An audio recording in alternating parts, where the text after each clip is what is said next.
Hello, and welcome to Cindy's Corner. Today, boys and girls, we're going to be reading chapter 6 of our Charlotte's Web. If you haven't heard the other chapters, make sure you go back and catch up.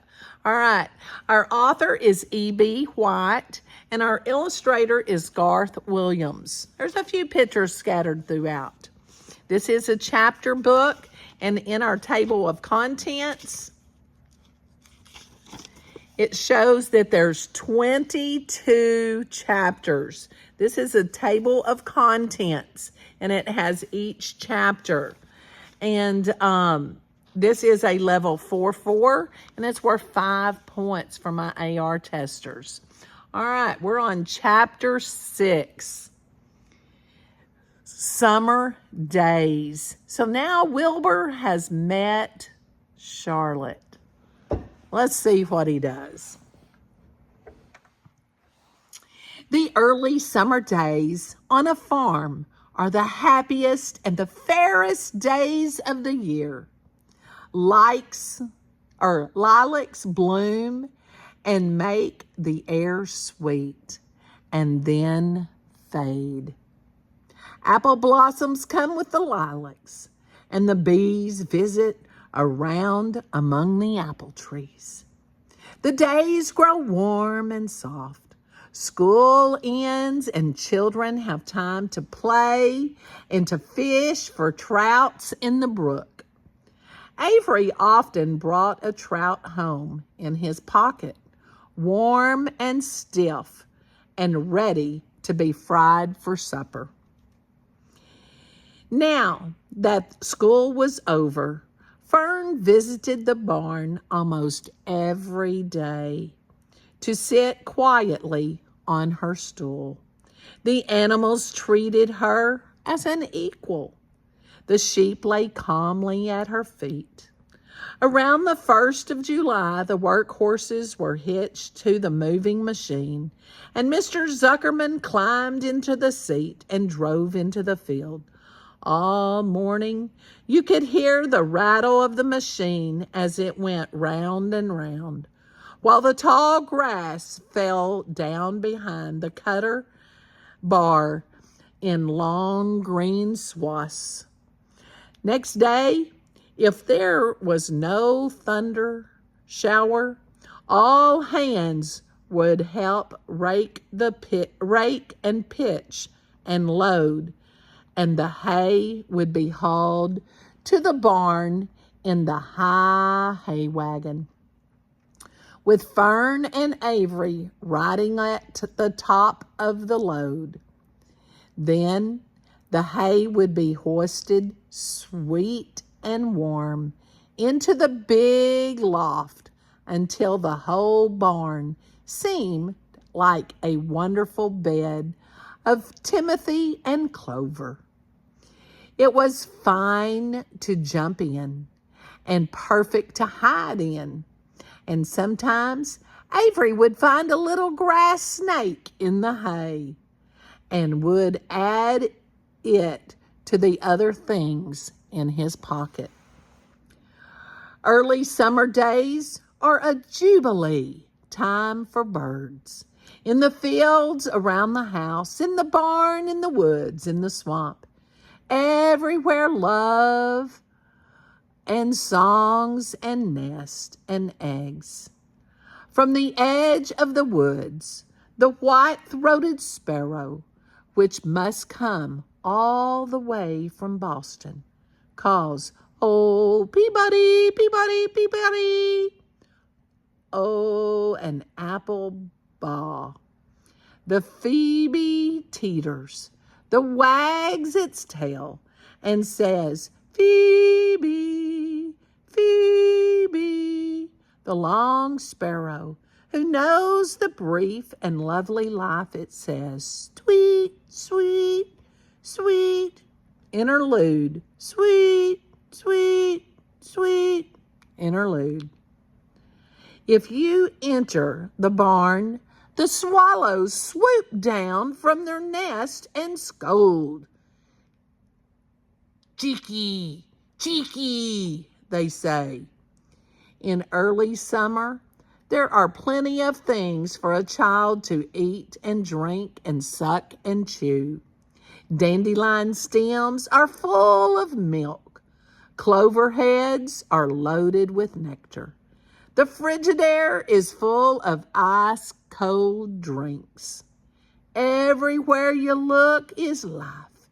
Even the little ball of spit on the weed stalk.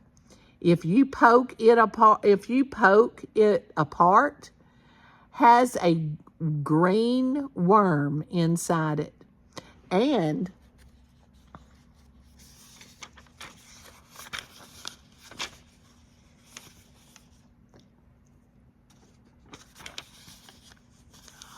on the underside of the leaf of the potato vine are the bright orange eggs of the potato bug.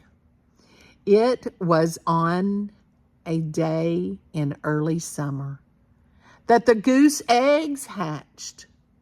This was an important event in the barn cellar. Fern was there sitting on her stool when it happened, except for the goose herself. Charlotte was the first to know that the gooselings had at last arrived. The goose knew a day in advance that they were coming. She would heat their weak voices calling from inside the egg, or she would hear their weak voices calling from inside the egg.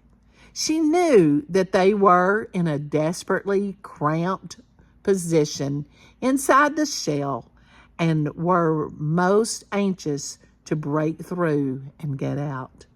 So she sat quite still and talked less than usual. When the first gosling poked its gray-green head through the goose's feathers and looked around, Charlotte spied it and made the announcement. "I am sure," she said, "that every one of us here will be gratified to learn that after 4 weeks of unremitting effort and patience on the part of our friend the goose, she now has something to show for it. The gosling have arrived. May I offer my sincere congratulations." "Thank you, thank you, thank you, thank you," said the goose, nodding and bowing shamelessly. "Thank you," said the gander. "Congratulations," said Wilbur. "How many goslings are there?" "I can only see one." "There are 7, said the goose. "Fine," said Charlotte. 7 is a lucky number. "Luck had nothing to do with this," said the goose. "It was good management and hard work." At this time, Templeton showed his nose from his hiding place under Wilbur's trough. He glanced at Fern, then crept cautiously toward the goose, keeping close to the wall. Everyone watched him, for he was not well liked, not trusted. "Look," he began in his sharp voice, "you say you have 7 goslings? There were 8 eggs. What happened to the other egg? Why didn't it hatch?" "It's a dud, I guess," said the goose. "What are you going to do with it?" continued Templeton, his little round beaded eyes fixed on the goose. "You can have it," replied the goose. "Roll it away and add it to your nasty collection of yours." Templeton had a habit of picking up unusual objects round the farm and storing them in his home. He saved everything. Certainly, said the gander. You may have the egg, but I'll tell you one thing. Templeton, if I ever catch you poking your ugly nose around our goslings, I'll give you the worst pounding a rat ever took. And the gander opened his strong wings and beat the air with them to show his power. He was strong and brave, but the truth is, both the goose and the gander were worried about Templeton, and with good reason. The rat had no morals, no conscience, no scruples, no consideration, no decency, no milk of rodent kindness, no compunctions, no higher feeling, no friendliness, no anything. He would kill a gosling if he could get away with it. The goose knew that. Everybody knew that. With her broad bill, the goose pushed the unhatched egg out of the nest, and the entire company watched as in disgust while the rabbit rolled it away. Even Wilbur, who could eat almost anything, was appalled. Imagine wanting a junky old rotten egg, he muttered. A rat is a rat, said Charlotte. She laughed, a tinkling little laugh. But my friends, if that innocent ancient egg ever breaks, this barn will be untenable. What do you mean? Asked Wilbur.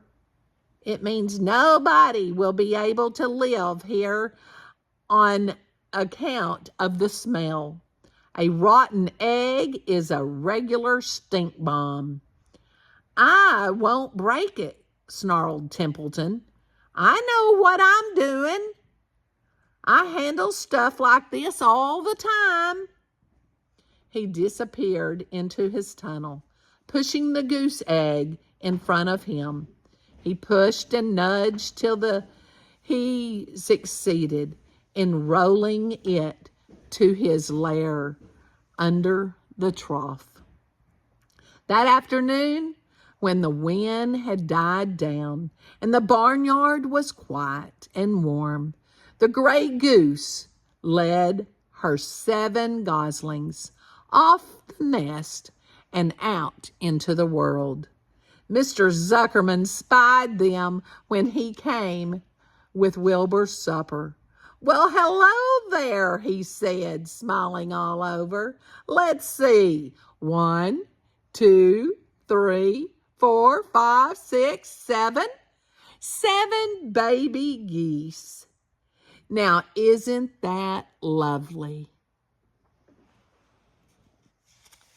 Now, we talk about a goose, and the lesson today is we change the OO because it's one goose, but then it changes to geese. So we have, the babies are called goslings. So the goslings become geese. So then we have altogether 8 geese.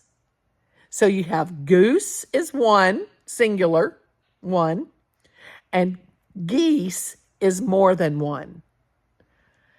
Now, if you know another word that totally changes when it goes to more than 1, tell me. Or if it doesn't change, like deer stays deer, whether it's 1 or many, it's still deer. Tell me in the comments. And did you think Templeton is going after the goslings?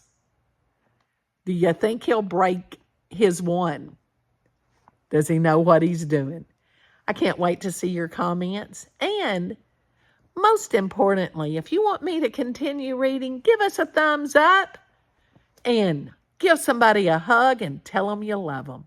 Have a great day from Cindy's Corner.